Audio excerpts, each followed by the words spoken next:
गुरवे गौरचन्द्राय राधायै गिरिधारिणे व्रजाय व्रजवल्लभं भक्तेभ्यश्च नमो नमः। नारायणं नमस्कृत्य नरं चैव नरोत्तमं देवीं सरस्वतीं व्यासं ततो जयमुदीरयेत्।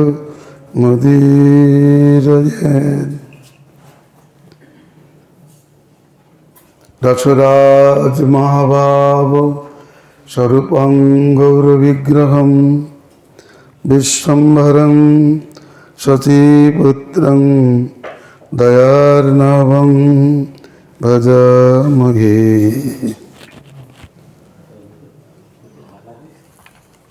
श्री चैतन्य महाप्रभु रसनिधे भक्तं गतं प्रेमदं सारात् सारमयं श्रुते श्रुतिविदं च विष्णुसिद्धिप्रदम् श्रीमद्भागवतात् पार्थिवतुलं भावैकसूत्रं शुभं सेवन्तं रसलीप्सवो परमिदं शिक्षाष्टकं सर्वदा। रसनिधि श्री चैतन्य महाप्रभु मुखाम्बुज हईते निर्गत कृष्ण प्रेम प्रद श्रुतिर साराक्षर संकलन स्वरूप श्रुतिविद्गणेर अभीष्टप्रद श्रीमद् भागवतेर अर्थरूप राजतुल्य भावेर सूत्र स्वरूप शुभप्रद এই শিক্ষাষ্টক রসলিপ্সিগণ সর্বদা সেবা করুন।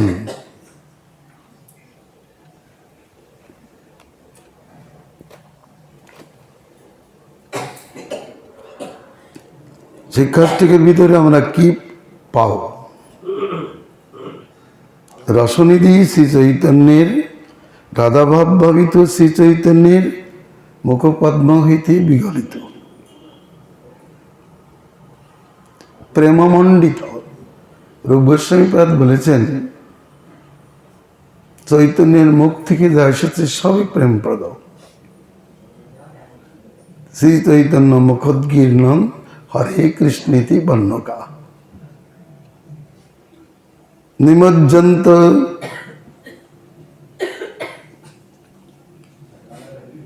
জগৎ প্রেমনি বিজয়ন্তং তদা ভয়া। শ্রী চৈতন্য মহাপ্রভু মুখ থেকে নির্গত হরে কৃষ্ণ মহামন্ত্র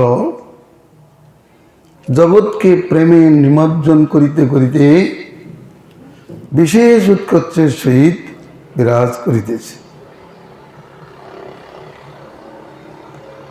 শ্রী চৈতন্যের শিক্ষা সবই প্রেমময়,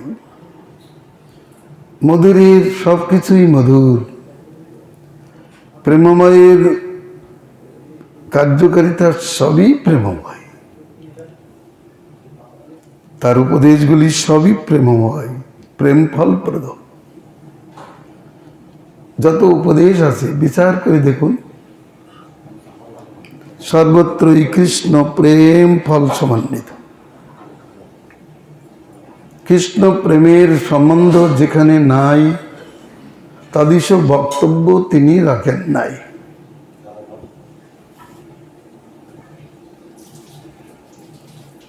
তিনি যত ধর্মবিধি প্রকাশ করেছেন সে সমস্ত ধর্মবিধিতে কৃষ্ণ প্রীতির সম্বন্ধ রেখেছেন। কৃষ্ণ প্রীতির সম্বন্ধবিহীন যে ধর্ম, যে কর্ম, যে সাধন, যে ভজন, তাকে তিনি সাধ্যরূপে স্বীকার করেন নাই। তার চরিত্রের একটা বিশেষ বৈশিষ্ট্য, তিনি সর্বতভাবেই প্রেমময়ী শ্রীকৃষ্ণের আরাধ্যত্ব প্রকাশ করেছেন। নিরুপাধিক প্রেমে প্রেমবিলাসী শ্রীকৃষ্ণের আরাধ্যত্ব প্রকাশ করেছেন। নিরুপাধিক কৃষ্ণ ভক্তির অভিধেত্ব গান করেছেন। নির্মল কৃষ্ণ প্রেমের প্রয়োজনীয়তা সর্বতভাবেই ঘোষণা করেছেন। তার প্রতি শিক্ষার কুঞ্জে কুঞ্জে প্রেম সূত্র বর্তমান। তার দৃষ্টিতে প্রেমভাব, তার চরিত্রে প্রেমভাব, তার স্বভাবে প্রেমভাব, উপদেশে প্রেমভাব, শাসনে প্রেমভাব। তিনি যে শাসন করেছেন, দণ্ডদান আদি করেছেন, সেখানেও প্রেমভাব বর্তমান।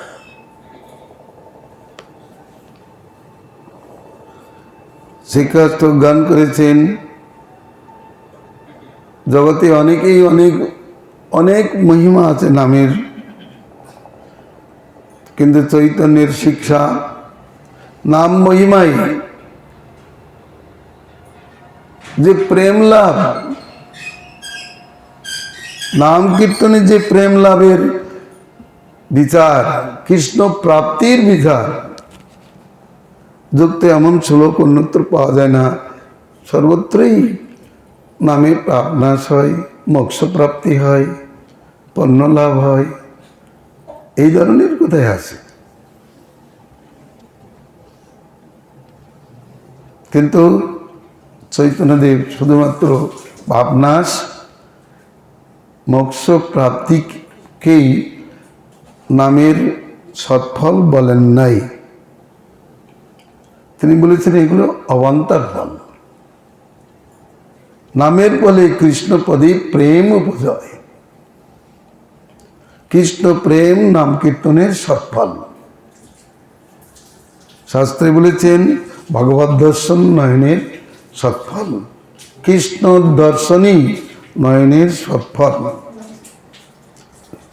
কৃষ্ণের কথা শ্রবণই কর্ণের সৎফল, কৃষ্ণের সেবন হাতের সৎফল, কৃষ্ণধাম বিচরণী চরণের সৎফল, কৃষ্ণের লীলাদি চিন্তনী মনের সৎফল।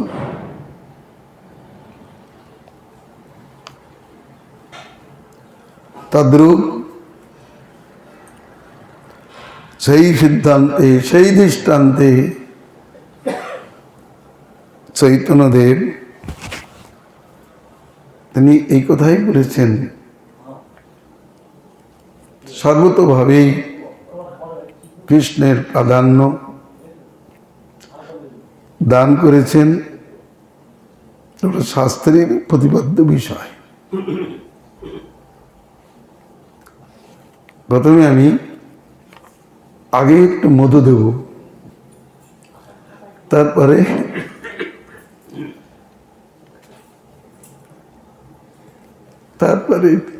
উত্তরপ্রদেশের রীতিতে আগে একটু মধু দেব। আগে পায়েস খায় উত্তরপ্রদেশের লোক, আর সময় হলে তারপরে শুক্তো টুকতো পরে খাবে। ইচ্ছা হয় খাবে, না খায় না খাবে।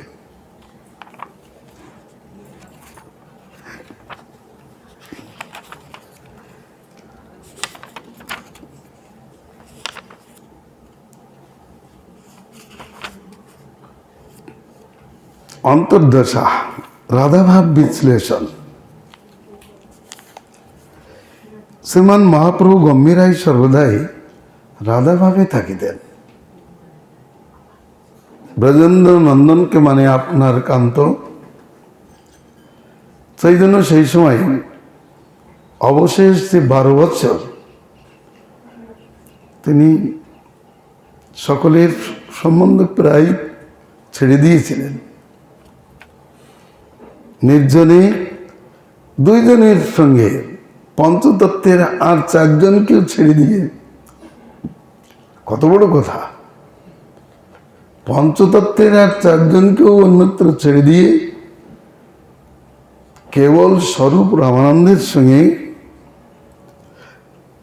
তিনি কেবল নিজের স্বাভিষ্ট ভাব আস্বাদন করেছেন।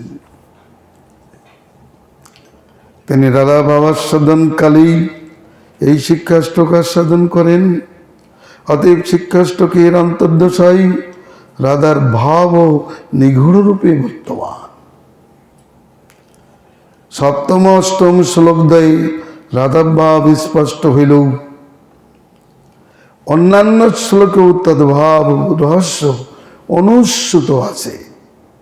গৌরহরির সরোজ চরণারবিন্দ স্মরণ ও স্মরণ করিয়া যথাস্ফূর্তি অন্তর্দশার বিশ্লেষণে ব্রতী হইলাম। দেখুন, শিক্ষাষ্টক শিক্ষা দিচ্ছেন, দিতে দিতেই রসাস্বাদন। এমন কোনো কোথাও আছে? শিক্ষা দিতে দিতেই নিজে ভাবে রসাস্বাদন করছেন। 7ম শ্লোকে যে বিপ্লম্ব ভাবে বিভোর, 8ম শ্লোকে যে রাধার নিষ্ঠাকে প্রকাশ করলেন, তার মানে সমস্ত শিক্ষার তাৎপর্য কি এটা অনুধাবন করতে। প্রত্যেকটা শিক্ষার একটা তাৎপর্য থাকে। তাৎপর্য জ্ঞান না হলে কিন্তু কোনো কিছুই সাধন করা যাবে না। তৎপরতা থাকা, তাৎপর্য জ্ঞান না থাকলে অসুবিধাই। চৈতন্যদেব বললেন, অন্যায় ব্যতিরেক মুখ্য গৌণবৃত্তি ভেদে বেদের তাৎপর্য কেবল কহে কৃষ্ণকে। বল, তৎপরতা কোথায়? ও কৃষ্ণে। চৈতন্যদেব বলছেন সমস্ত সাধনের তৎপরতা কৃষ্ণ প্রেমার সাধনে।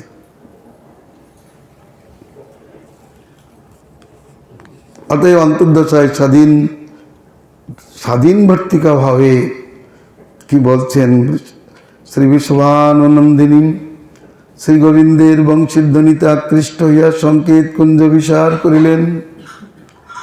প্রাণকান্তের মিলনে পরানন্দের বন্যা বহিয়া গেল। তিনি গোবিন্দের সঙ্গে রহস্য বিহার করিতে করিতে মান প্রকাশ করিতে লাগলেন। গোবিন্দ চাতুরী করিয়া বিলাস কুঞ্জ হইতে অন্তর্ধান করিলেন। তাতে রাধা তাতে বিরহে ব্যাকুলান্তরে প্রথমে এলেন স্বাধীন ভর্তিকা, তারপরে হলেন খণ্ডিতা, তারপর হলেন কলহন্ত্রিতা। একটু ভাব না জানলে অসুবিধা আছে। শ্রীমতী রাধারানী কৃষ্ণ প্রাপ্তিতে হলেন স্বাধীন ভর্তিকা। স্বাধীন ভর্তিকা ভাবে বিহার করতে করতে মানের উদয় খণ্ডিতা। খণ্ডিতা ভাব প্রকাশ করলেন, তাতে কান্ত অন্তর্ধান করলেন। তাতে কিছুক্ষণ পরেই তিনি হলেন কলহন্তরিতা, অনুতাপে জর্জরিতা। তাকে প্রাপ্তির জন্য আবার হাহুতাস। তদ্বিরহী ব্যাকুলান্তরে প্রাণাতের অন্বেষণে বিহল হইলেন। ইতস্তত অন্বেষণে না পাইয়া বিষণ্ণ বদনে অস্ত্রসিক্ত নয়নে করুণ সুরে মধুর কৃষ্ণ নামাবলী গান করিতে লাগিলেন। গোবিন্দ বনমধ্যে তাকিয়া তার প্রেম বিহলতা আস্বাদন করিতে লাগিলেন, কিন্তু আর লোকে থাকিতে পারিলেন না। তিনি প্রিয়াকে সুখী করিবার মানুষে মৃদুবন্ধ হাসি রেখা ধরে তুলিয়া বিদগ্ধ বিলাসে রাধার কাছে আসতে গেলে কৃষ্ণ কিভাবে আসেন? রসকেলি চাতুর্য নিয়ে তার কাছে আসতেন। অন্য কোনো ভাবান্তর তার কাছে থাকলে তিনি রাধার কাছে আসতে পারেন না, রাধারানী তাকে স্বীকার করেন না। একথা সনত কুমার সংহিতায় বলেছেন। সকলেই তো লক্ষ্মীকে পতিব্রতা শিরোমণি বলে, অরুন্ধতীকে পতিব্রতা শিরোমণি বলে, কিন্তু রাধার পরিচয় জানে না বলে তারা তাদেরকেই বলে।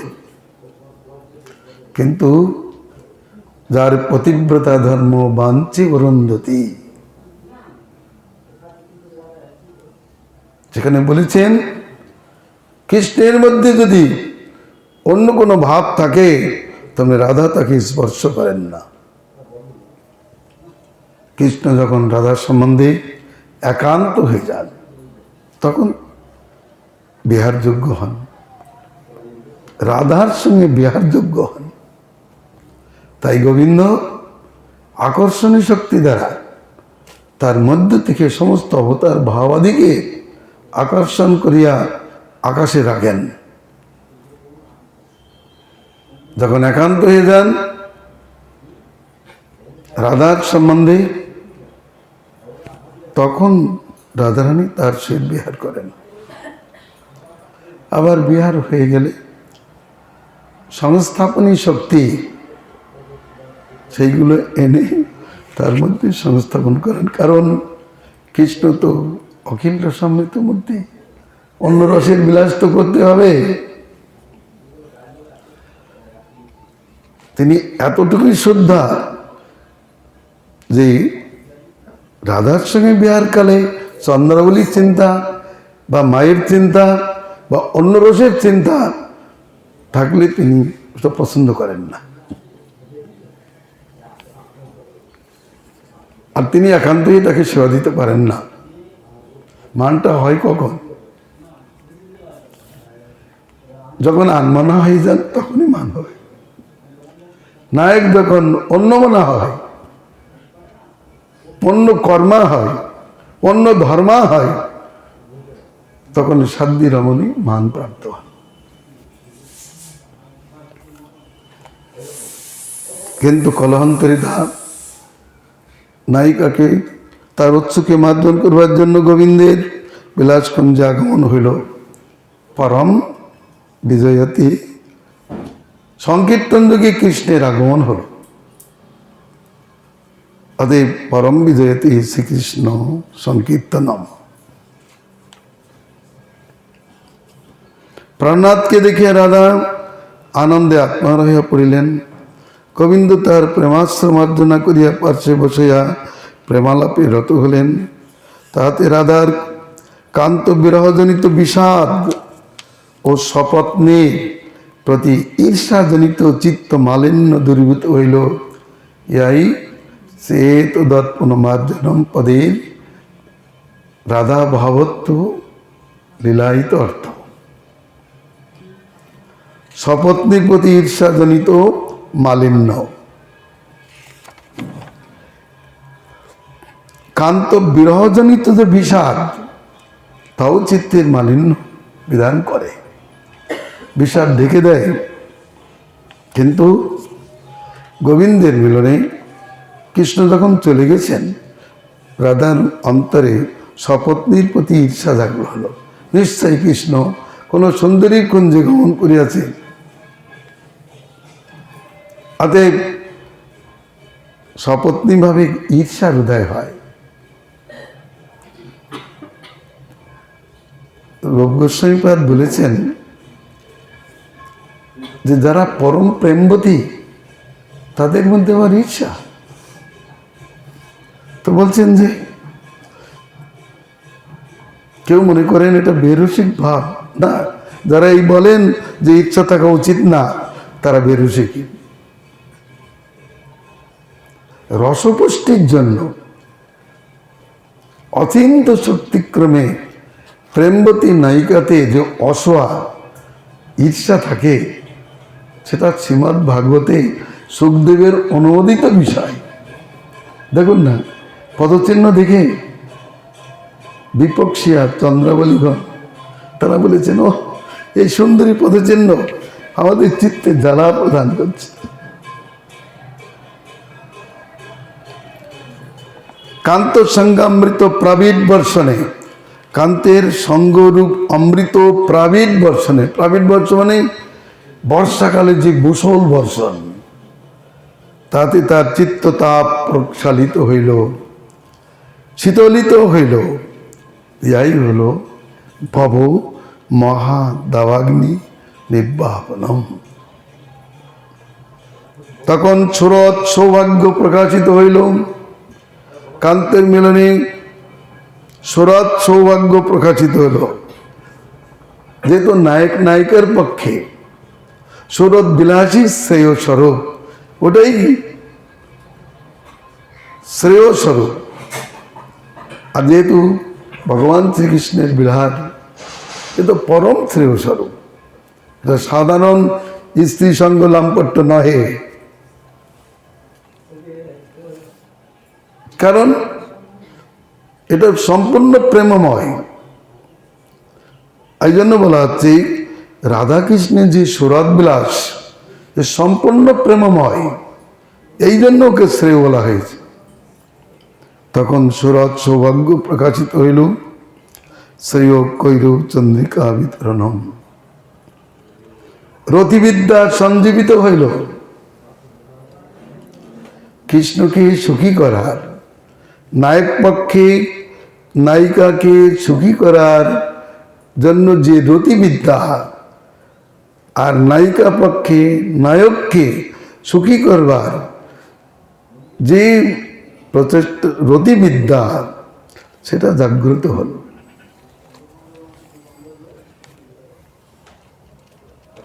এটা হচ্ছে বিদ্যাবধূ জীবনম।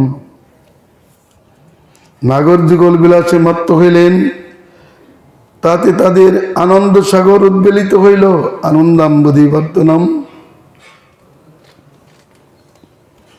চম্বনালিঙ্গনের প্রতি পদে পদেই পরমানন্দ ভোগ হইতে লাগিল।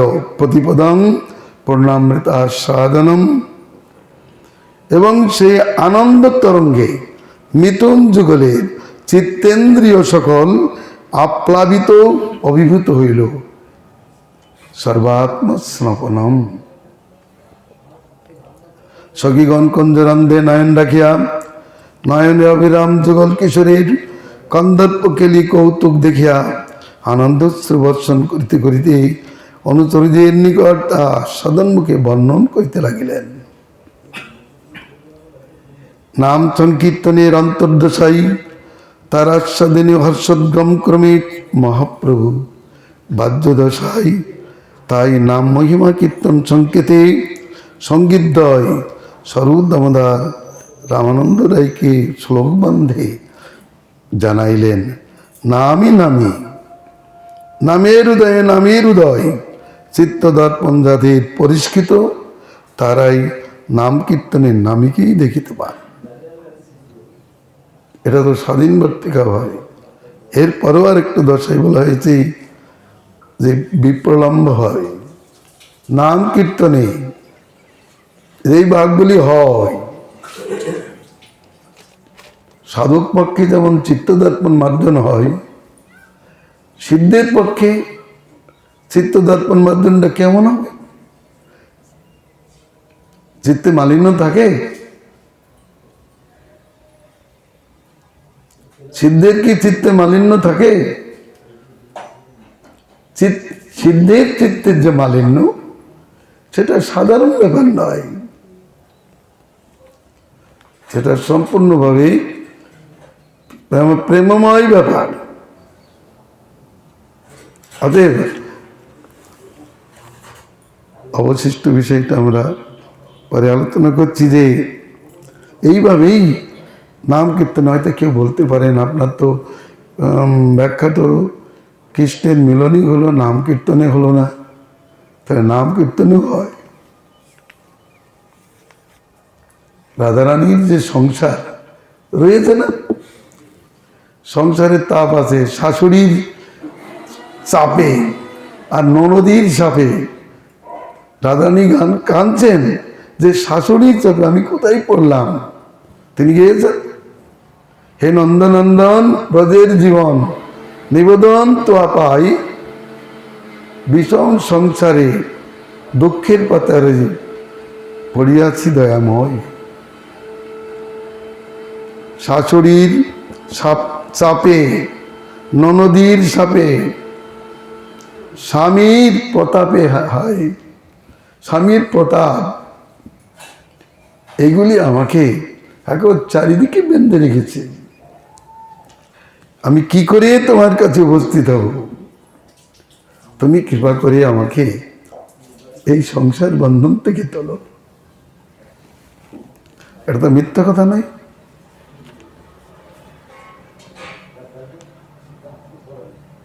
অতএব তিনি বলতে পারেন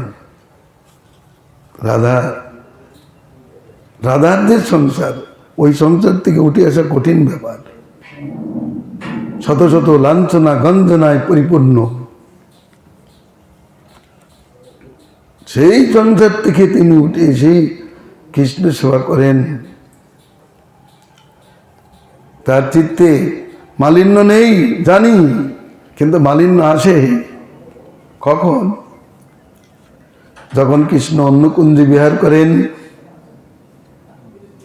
তার এই মালিন্য অন্য প্রকারের নয়, রসোৎকর্ষপূর্ণ, যা কৃষ্ণ আস্বাদন করেন। পরবর্তী ভাবটা পরে আলোচনা করব। আমার আলোচ্য বিষয় ছিল শ্রী চৈতন্যদেবের উৎকর্ষ। গৌর নামটা কোথার থেকে আসলো? ভগবানের নাম গৌর হলো কেন?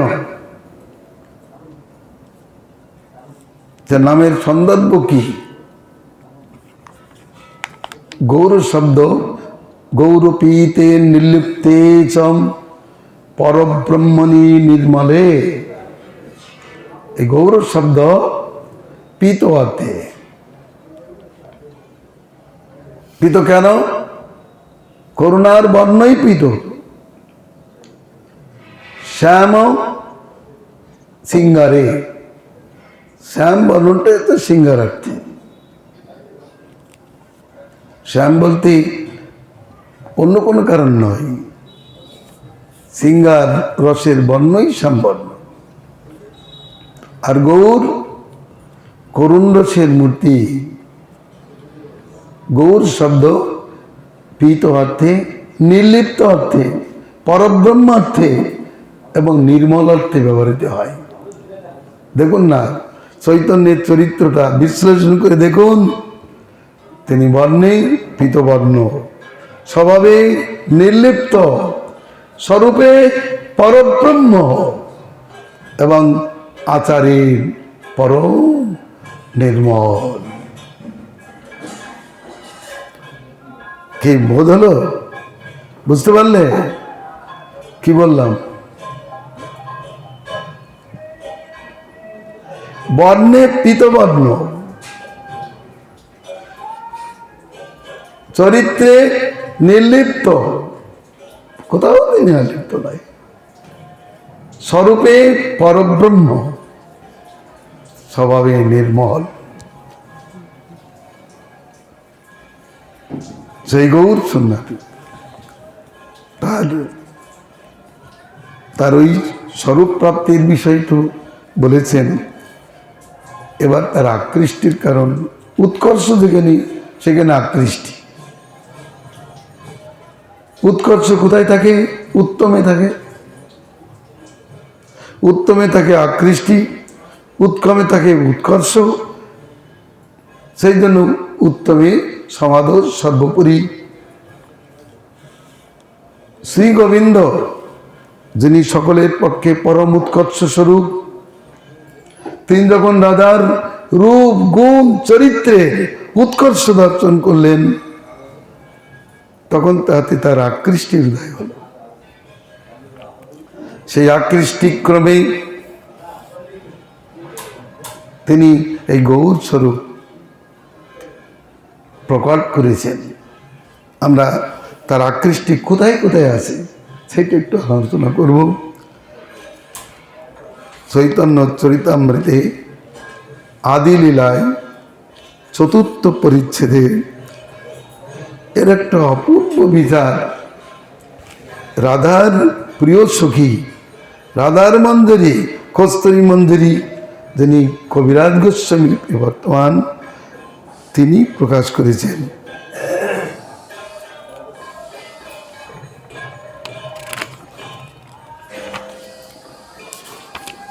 তার উৎকর্ষ তিনি দেখছেন।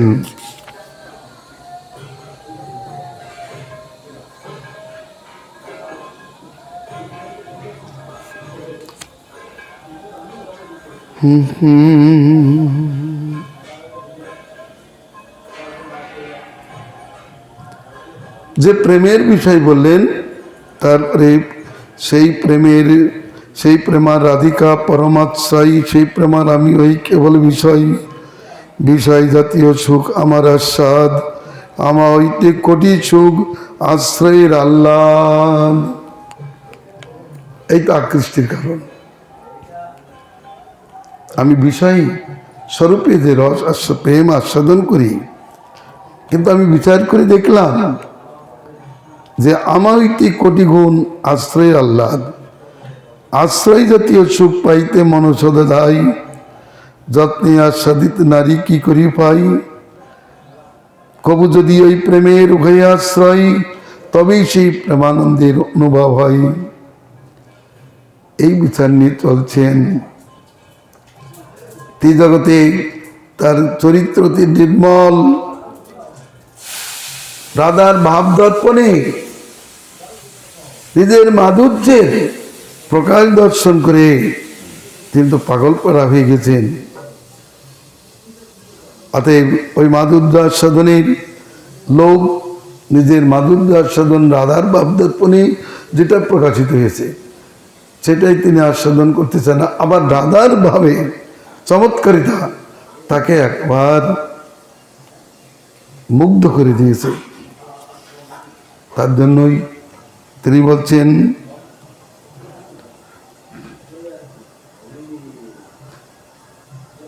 কৃষ্ণের মাধুর্যে কৃষ্ণের উপজা এলো, সম্যক আস্বাদিতে নারে মনে রয়ে ক্ষোভ। কৃষ্ণের যে মাধুর্য, এই পদগুলো যদি আমরা আলোচনা করি তো বুঝতে পারবো যে কেমন বিষয়।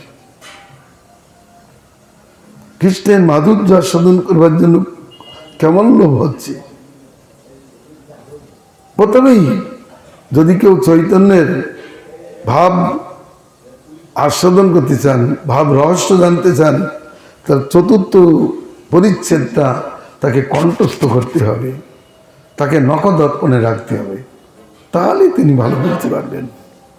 তা না হলে রেডিমেড ভাবে বলে দিলাম রাধার প্রণয় মাধুরী কি, কৃষ্ণের প্রণয় মাধুরী কি, সেটা জানবার জন্য তিনি গৌর পেয়েছেন, বিশ্লেষণ করেছেন এখানে। বিষয়টা খুব সুন্দর।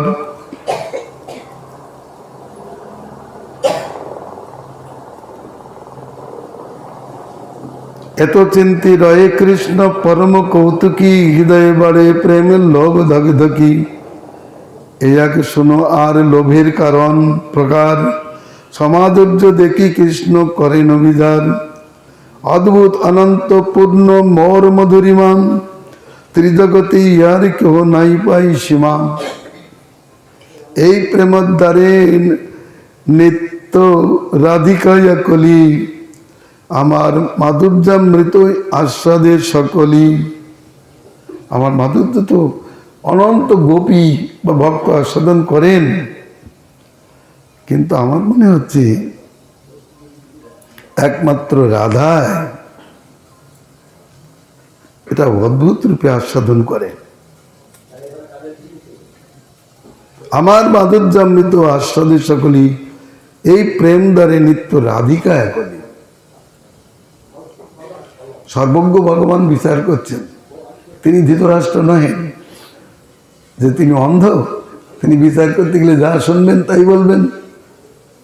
আজকাল যেমন বিচারকগুলো সব ধৃতরাষ্ট্র, দুর্যোধন যা বলে সেইটাই মেনে নেয়। তাদের যেহেতু সে দেখে না, কিন্তু কৃষ্ণ হচ্ছেন সর্বজ্ঞ।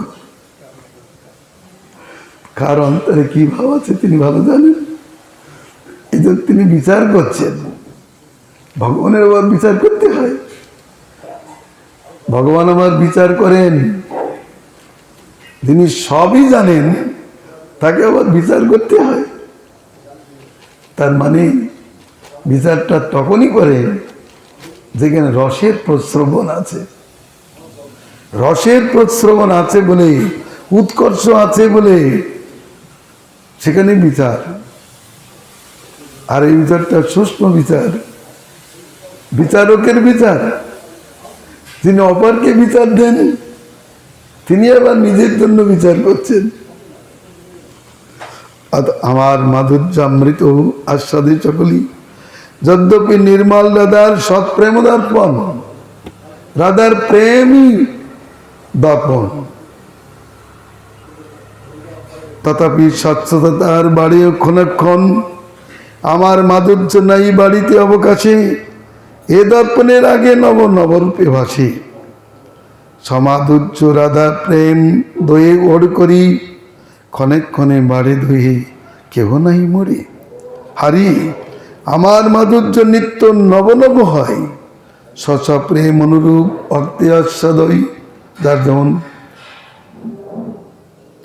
সরব তেমনই আস্বাদন করে। দর্পণাদ্যে দেখি যদি আপন মাধুরী, আস্বাদিতে মন হয় আস্বাদিতে নারী, বিচার করিয়ে যদি আস্বাদ পাই, রাধিকা স্বরূপ হইতে মন তবে ধায়। বিচারক এখন নিজের জন্য বিচার করছেন বলে আমি তো কত লোকের বিচার করে দিই, আমার কি লাভ হয়? তার জন্য তিনি বিচার করছেন। অপরিকলিত পূর্ব চমৎকারকারী স্ফুরত মম গরিয়ানে মাধুর্য পুরু, অয়মপি ঘন্ত প্রেম লুব্ধ চেত, সরসবসমূহ ভক্তুং কামে রাধিকেব। কৃষ্ণ কহিলেন, অহো এই প্রগাঢ় মাধুর্য চমৎকারী অবিচারিত পূর্ব চিত্রিত শ্রেষ্ঠ পুরুষটি কে? নিজেকে দেখে চিনতে পারছেন না। অনুরাগের এইটাই লক্ষণ। অনুরাগ তার ধর্মই অনুভূত বিষয়কেও অননুভূত বলে তাকে আস্বাদন করায়। এই জন্য পূর্বরাগের নিত্যতা। আমরা জানি একটা নায়ক একটা নায়িকা যদি একবার মিলিত হয়, পরবর্তীকালে তাদের মিলনে উৎকণ্ঠা তেমন থাকে না। কেন? তারা মিলিত হয়েছে জানে। মিলিত হয়েছে জানলাই এই জ্ঞান থাকলে দ্বিতীয়বার মিলনে তাদের উৎকর্ষ থাকে না। কিন্তু এখানে বলছেন নবতা প্রাপ্ত, নবতা প্রাপ্ত। দেখেছেন, শতবার দেখছেন, তথাপি দেখে তৃপ্তি হচ্ছে না। যেমন শ্রীমতী রাধারানী, তিনি তো গোবিন্দকে খুব দেখেছেন, কিন্তু দেখলে কি হবে? আবার তিনি দেখতে চাচ্ছেন। অনুরাগের লক্ষণ। প্রথম পাঠটা কি হবে?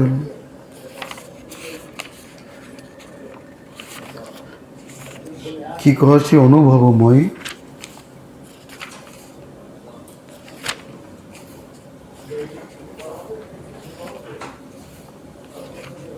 গোবিন্দতি মঙ্গলম। প্রথম পাঠটা মনে হচ্ছে না।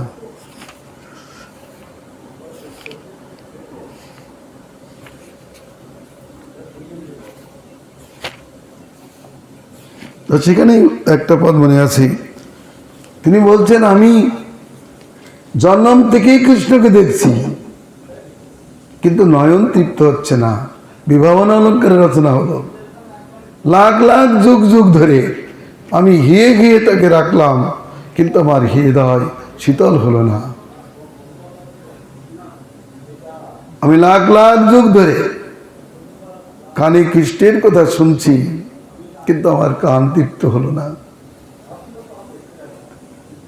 দেখছি, দেখে দেখেও আমার নয়ন তৃপ্ত হচ্ছে না। আমি মনে করি আমি দেখি না।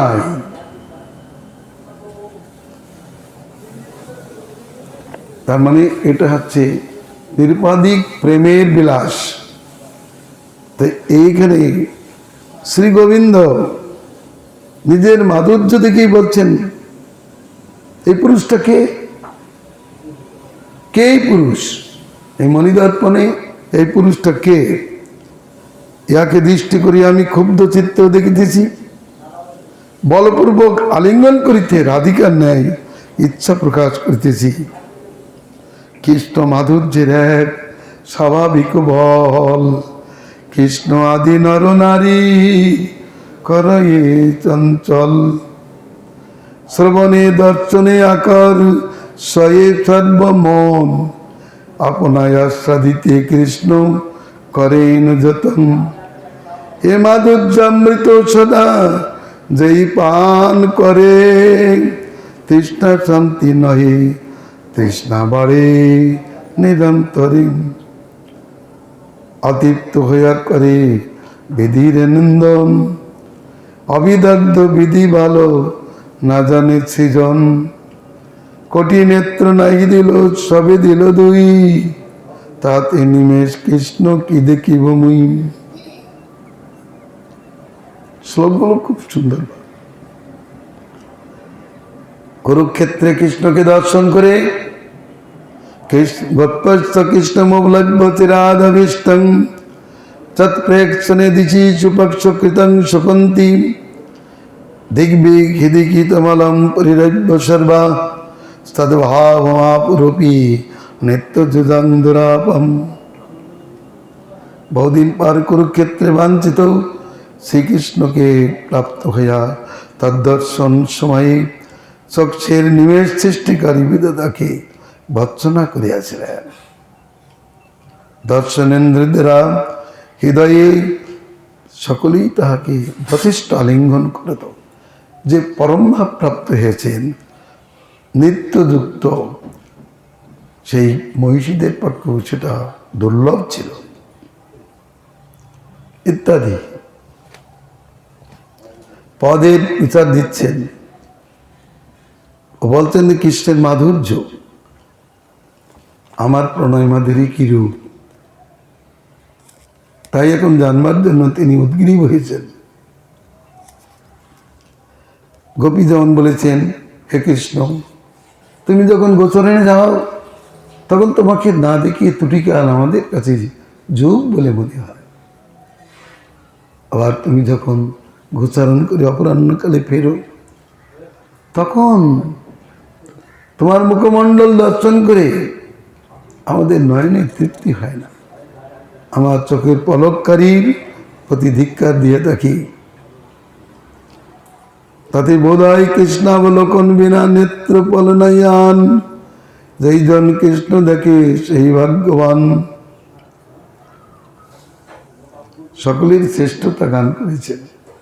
এই চৈতন্য চরিতামৃত মানে রসের খনি। খনির থেকে যতই তোলে ততই যেন বাড়তে থাকে।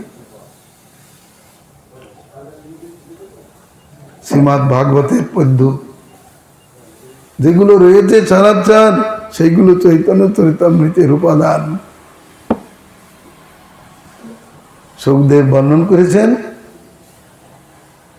আর কবিরাজ গোস্বামী গোপন করেছেন শ্লোকবলিকে। মালা গাঁথতে গেলে যেমন বিভিন্ন গাছ থেকে ফুল তুলে এক সূত্রে মালা গাঁথা হয়, চৈতন্য চরিত সূত্রে শ্রীমদ্ ভাগবতের কৃষ্ণ বিষয়ক মাধুর্য বিষয়ক শ্লোকগুলোকে গোপন করেছেন। এ কথা বলা হচ্ছে কেন? কত গুরুত্বপূর্ণ। কৃষ্ণের লোভ সৃষ্টি করে যেটা, সেটা তো বড় জিনিস। যার রূপ দেখে সকলের লোভ হয়, আবার তার লোভ হয়, যার দেখি তাহলে বুঝতে হবে সে কেমন বস্তু। যদি বলেন এটা লম্পটের ব্যবহার, ও লম্পট, একটা লম্পট যেমন তার স্ত্রীকে বড় করে বলে, তেমনি বলছেন। তেমন লাভ, তাই যদি হতো সুখদেব বর্ণনা করতেন না। এটা সাধারণ ব্যাপার নয়। আদৌ ভগবান শ্রীকৃষ্ণ তিনি বিচার করে দেখেছেন যে আমি তো সকলের সুখদাতা, আমাকে সুখ দেবে কে? এমন একটা কিছু আমি সৃষ্টি করব। আমি তো অনেক সৃষ্টি করলাম সকলের সুখের কারণ, কিন্তু আমার সুখের কারণ কি? তাকে সৃষ্টি করতে হবে। আমাকে সুখ দেবে যে, তাকে আমি সৃষ্টি করব, কারণ সুখ আমারও প্রয়োজন। প্রীতি শুধুমাত্র জীবের প্রয়োজন মাত্র নয়, প্রীতি কৃষ্ণেরও প্রয়োজন। এই জন্য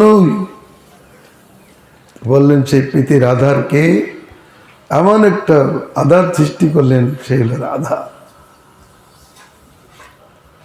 বিচার হচ্ছে ভাবে কৃষ্ণ মাধুর্য কে অধিক রূপে পান করে কি আনন্দ প্রাপ্ত হচ্ছেন, কৃষ্ণ সব বিচার করে দেখছেন। এবং আস্বাদন মাধুর্য দর্শন করে মানুষের লোভ সৃষ্টি হয়। কোনো ব্যক্তি যদি কিছু আস্বাদন করেন, তার সেই আস্বাদনের উৎকর্ষ যদি দেখেন, পাশে যে থাকে তার লোভ সৃষ্টি হয়। আহা, এরা এটা পান করে এত আনন্দ পাচ্ছে, আমি যদি একটু পেতাম তাহলে নিশ্চয়ই আমি আস্বাদন করতাম।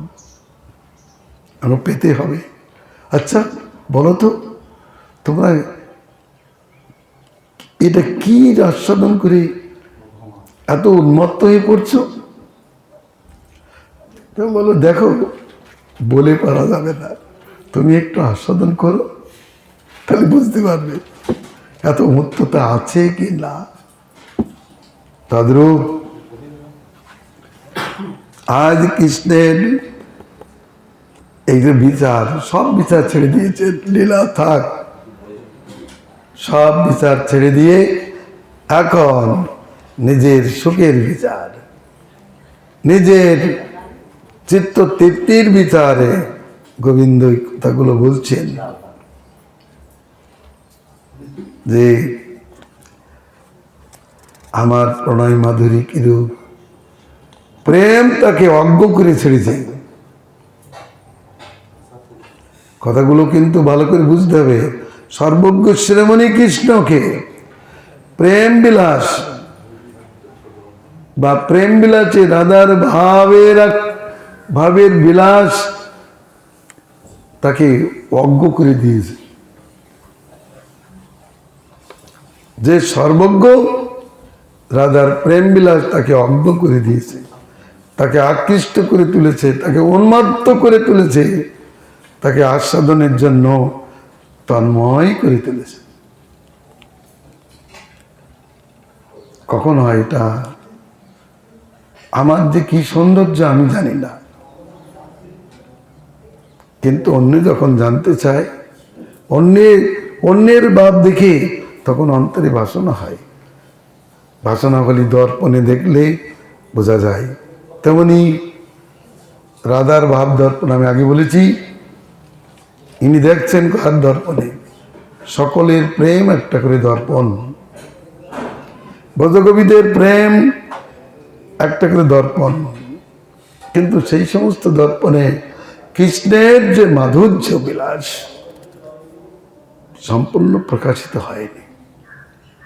কিন্তু রাধার প্রেম, সৎপ্রেম দর্পণ, তাতে কৃষ্ণের মাধুর্য এত সুন্দরভাবে চিত্রিত হয়েছে, যার জন্য কৃষ্ণ পর্যন্ত লব্ধ হয়ে গেছেন। আপন মাধুর্যে হরে আপনার মন। আপনি আপনাকে করিতে চাই আস্বাদন। এটা হচ্ছে ভগবান, যিনি জগতের সুখের কারণ, তিনি এখন নিজের সুখের জন্য ছটফট করছেন। বলে আমি তো সকলের সুখের কারণ, আমার সুখের কারণ, আমি কি করে সুখী হব? সেই চিন্তা, এই জন্যই চৈতন্য অবতার। অতএব এই বিচারগুলি আমরা ধীর স্থির ভাবে আলোচনা করব। গোবিন্দের মঙ্গলম। এরপরে আমাদের দ্বিতীয় নাম বিষয়